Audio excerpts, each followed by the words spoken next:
Pemirsa, sampai dengan malam hari ini, nama Gibran Rakabuming Raka lah yang begitu kuat dibicarakan akan menjadi sosok pendamping Prabowo Subianto. Malam hari ini kita akan bahas mungkinkah ini terrealisasi, kalaupun mungkin kira-kira bagaimana peta suara pemirsa. Itu akan saya bahas di Apa Kabar Indonesia Malam. Di studio TV One sudah hadir pengamat politik kita, Bang Ujang Komarudin. Kang, selamat malam. Assalamualaikum, Kang Ujang. Selamat malam, Mbak Caca. Saya sudah tersambung dengan dua politisi kita, mewakili Partai Gerindra, ada Mas Habibur Rahman, bahkan juga mewakili PDIP, Mas Arya Bima. Selamat malam, Assalamualaikum Bapak-Bapak.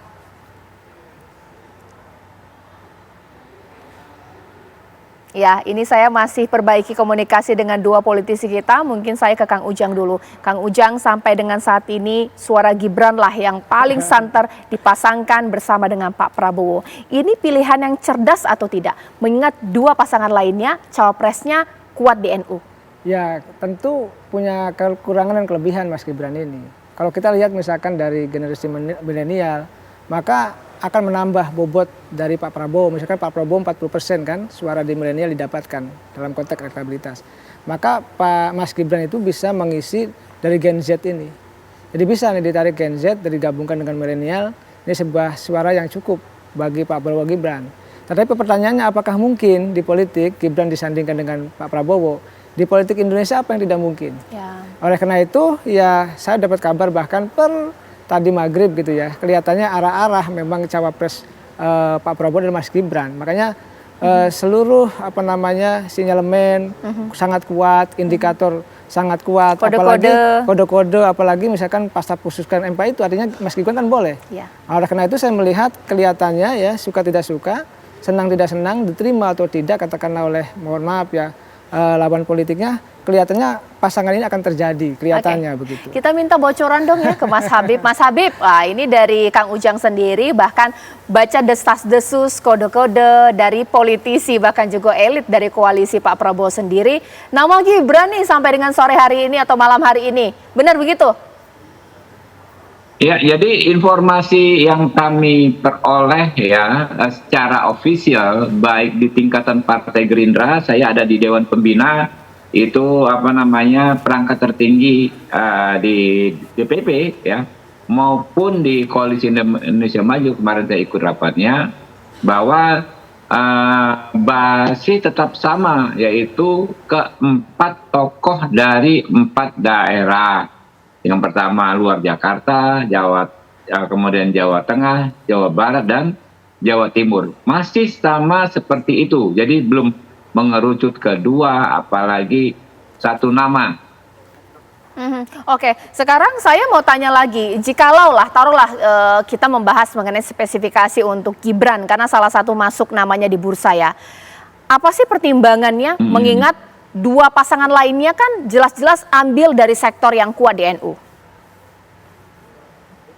Mas Habib. Iya, tentu pertimbangan ini kan aspirasi ya. Soal nama Mas Gibran ini kan saya juga belum, kami ini kan yang soal 4 sosok itu kan nggak disebut juga namanya siapa yang dari Jawa Tengah gitu.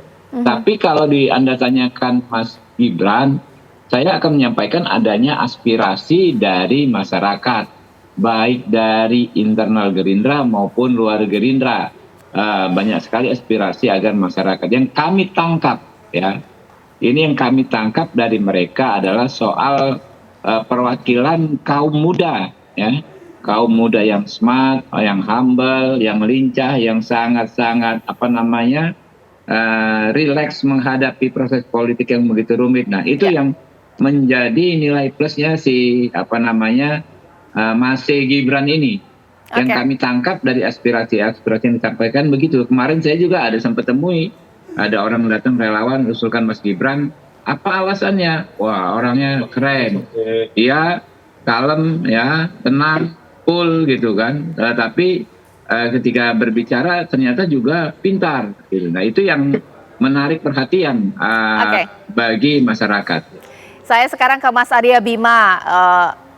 Karena memang ini belum pasti, tapi karena ini merupakan bagian dari analisis dinamika yang terjadi, Mas Arya Bima, jikalau Pak Prabowo mengambil Gibran, seakan-akan ini antitesis ini, mengingat Pak Mahfud ya pasti bukan representasi kaum muda secara usia, dengan Gibran ini kan jauh. Seperti apa Mas Arya Bima?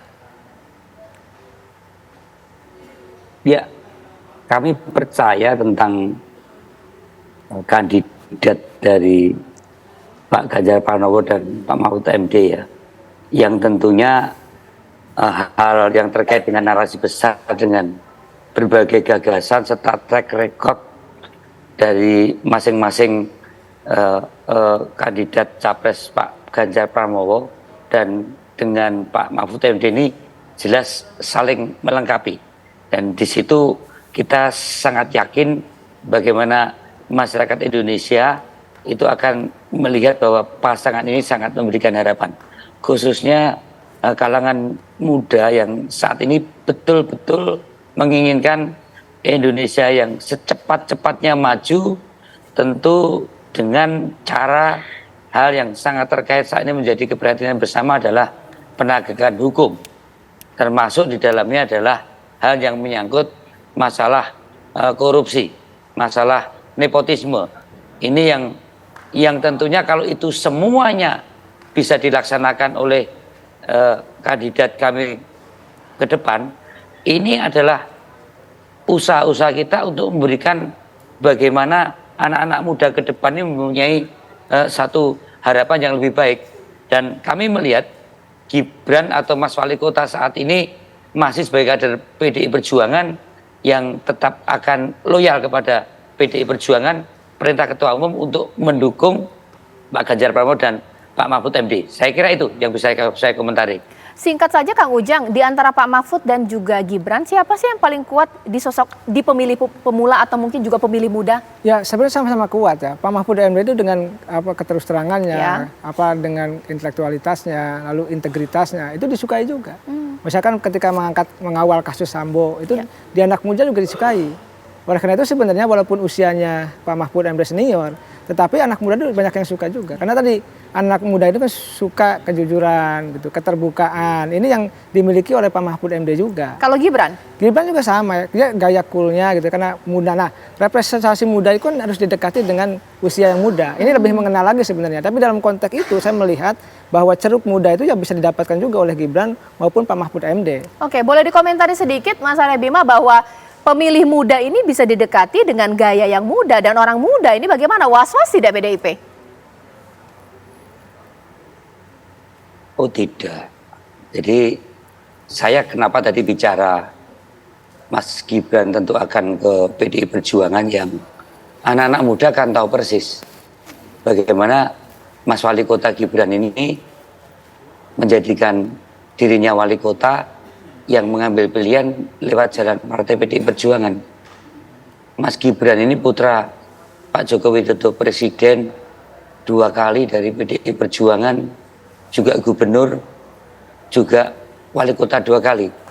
Jadi di kalangan anak muda itu tidak hanya bicara normatif anak muda, ya, di dalam normatifnya itu ada konstelasi dinamika pemikiran dan cara pandang anak muda yang tentu di dalam dinamikanya itu ada satu eksistensi diri, menyangkut juga etika, menyangkut juga di dalam etika itu rambu-rambu di dalam tanda petik, di dalam mereka menggambarkan diri dan bagaimana dengan keringat dan jerih payahnya berkolaborasi dengan berbagai teman-temannya. Maksud saya begini, bahwa ada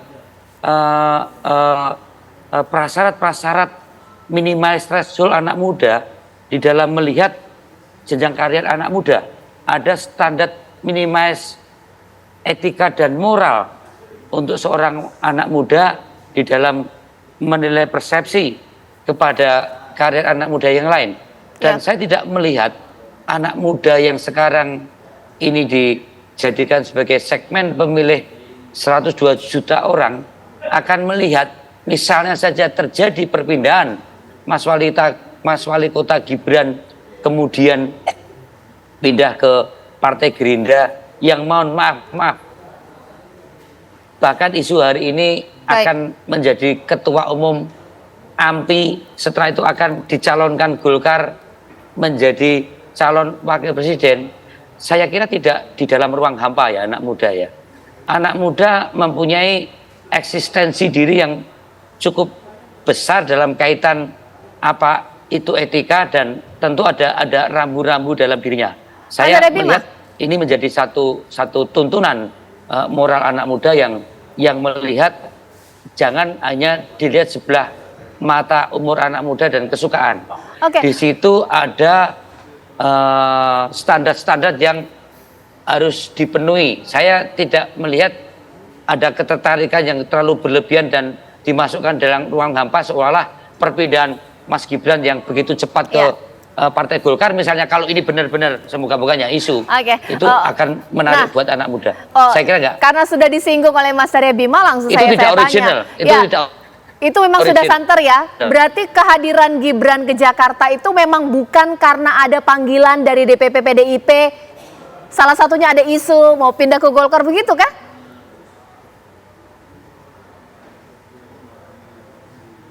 Mas Arya Bima. Ya, halo? Ya, Mas Arya Bima. Berarti DPP PDIP tidak pernah memanggil Gibran untuk ke Jakarta hari ini?